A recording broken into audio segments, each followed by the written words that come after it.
All right, let's get this show started. Dricus Du Plessis lays out his fight plans. Speaking on the CS Du Plessis show, the reigning UFC middleweight champion revealed his plan of defeating Israel Adesanya and Hamza Chimaev, then moving up to 205 pounds to achieve double champ status. That double champ status, 100%, it's something that but also, I'm not somebody that's just, okay, now I want to fight for the, it's the smarter thing to do money-wise. I believe, beating Adesanya, if Khamzat beats Whittaker, beating Khamzat, that earns you a spot at light heavy. That earns you a spot, because then, if you look at it, the greats, the boogeyman, everybody seems to be scared of in Khamzat. I would love that fight. Fighting easy, beating easy, one of the best middleweights to ever do it, and beating Robert Whittaker, one of the other best middleweights to do it. That earns you that spot. But like I said, I have no problem defending my belt a few times before that. But for now, my focus is 100% on that middleweight division and my next fight, which in all likelihood would be Israel Adesanya. And that's where all my focus is. None of the other plans, obviously that is in the trajectory for me, but none of the other plans can come together without this. Jamahal Hill has a new opponent for UFC 303. Hill was originally slated to fight Khalil Roundtree, but Roundtree had to withdraw after failing a drug test. Stepping in to face the former UFC light heavyweight champion is Carlos Ulberg from City Kickboxing. Ulberg has been on a winning streak since losing his UFC debut, securing 6 consecutive victories.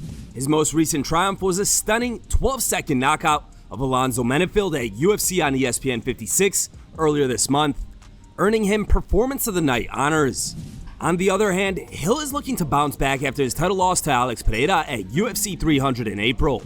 Who do you think will win this matchup? Share your predictions in the comments below. Gegard Mousasi released from the PFL. The PFL has announced the release of former Bellator middleweight champion Gegard Mousasi following a contractual dispute turned public. In a recent interview on the MMA Hour, Mousasi called the promotion the worst organization and threatened legal action. The funny part is they don't even want to talk to me, they say. But basically, they feel like I make too much money. Right. And Cyborg also, and those fighters too. But I know Ryan Bader is making the same amount. Pettis is making the same amount.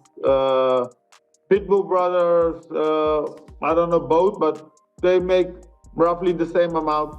So it's not like whoever they can not let fight because they make too much money, they just don't let them fight. You know, listen, if someone don't want me, I'm like, okay, I go. But my, team around me is like, these two them. One day after the interview, PFL head of fighter operations, Mike Hogan, released the following statement on social media. Bellator has released Gegard Mousasi from his agreement. We wish him all the best in his next fighting chapter, Mike Hogan. Daniel Cormier lays out his dream fight schedule for Conor McGregor. In a recent episode of Good Guy Bad Guy with Chael Sonnen, DC stated that if McGregor beats Chandler at UFC 303, he should get a title fight against the winner of Poirier vs. Makhachev. If Conor loses, DC believes he should fight Tony Ferguson and then Max Holloway in December. If he gets through Michael Chandler, Chael, I say give him a title fight. Put him in there with Poirier or Makhachev on Mexican Independence Day or sometime soon thereafter, because you don't want to have him fighting or having too much time. If he loses, put him out there with Tony Ferguson. Tony Ferguson deserves to have that big platform the last time to see if he can go and do what he said he was going to do to Conor all those times and so long ago. And in December, let him do Max Holloway. Let him and Max Holloway fight. I want to see Conor McGregor and Max Holloway today, opposed to Max Holloway when they were children. The first time they fought, they were kids. I'd like to see the end of the year, as we head to Vegas, to end the year, I want to see Max Holloway get an opportunity to right that wrong against Conor McGregor, especially if it's the Max Holloway that we saw fight Justin Gaethje. Ryan Garcia's team responds to positive B-sample results.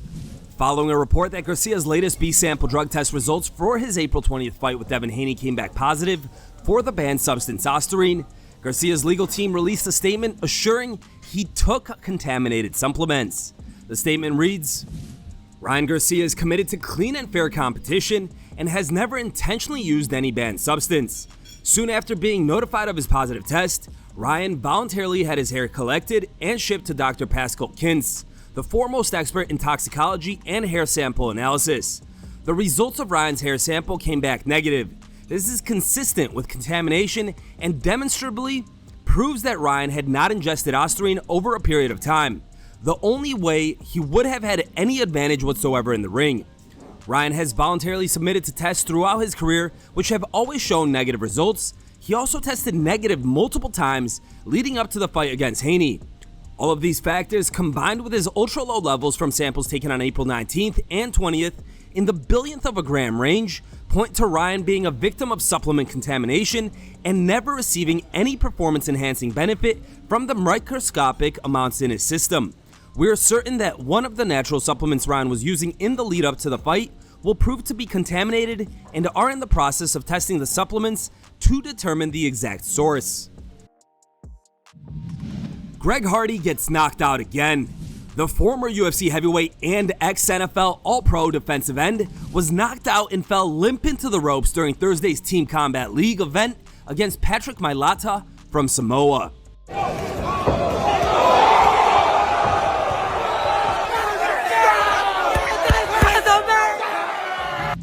Sean Strickland releases new sparring footage. On his YouTube channel, Strickland posted a video of himself sparring with UFC middleweights Roman Dolidze and Cesar Almeida, as well as Bellator champion Johnny Eblen. This intense training session is part of his preparation for his upcoming fight against Paulo Costa at UFC 302.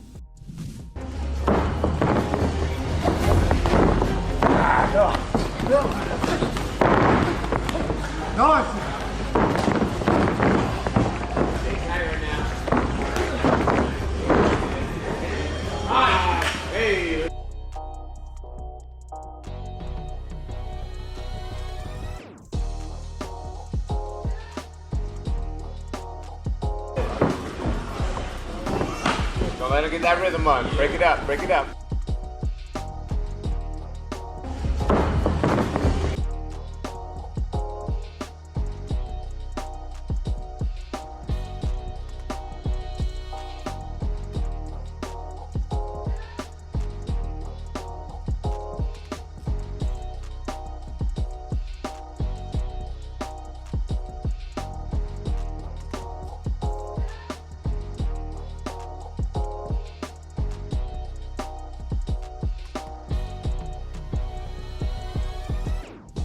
Meanwhile, here's how Paulo Costa is preparing for the fight.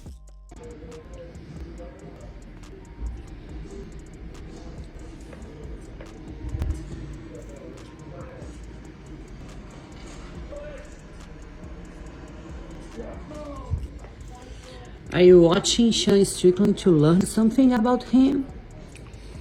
No, I'm watching, just figuring out where can I find an outfit like that. Look at that, so cool.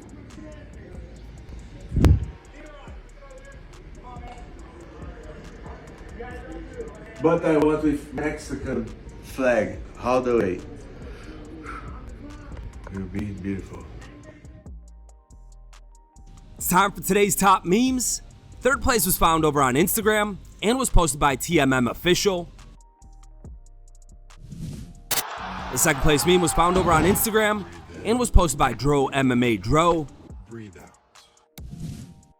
And the top picked meme was found over on X and was posted by Bilal Muhammad.